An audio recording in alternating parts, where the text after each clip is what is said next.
শেষ মুহূর্তের প্রস্তুতি আপাতত খুবই ভালো। আর সবাই রং করছে একসাথে, চারুকলা স্টুডেন্ট। অনেকে রং নিয়ে কাজ করছে। আমরা দেখতে পাচ্ছি সবাই আজকে অংশগ্রহণ করে কাজ যতগুলো পিছিয়ে ছিল ওগুলো করার চেষ্টা করছে।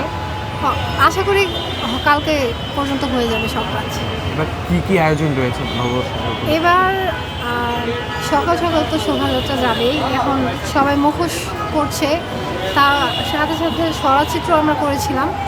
এগুলোই মানে র্যালি বের হবে কালকে সকালবেলা, এগুলোই। নতুন বছর আপনাদের প্রত্যাশাটা কি? নতুন বছর প্রত্যাশা হচ্ছে সবারই ভালো যাক, মানে সবার জন্য শুভকামনা। নতুন বছরের মানে খুব ভালো যাক, সবাই যেন সুস্থভাবে এই বছর কাটায়। বাংলা নববর্ষ একটা মানে বাঙালির একটা আবেগের বিষয়, এটা যেন সবার কাছেই একটা সুখের উৎসব। মানে আমরা তো ঈদের মতোই পালন করি আসলে, বাঙালিরা তো বাঙালিদের একটা ঈদই বলা যায় নববর্ষ।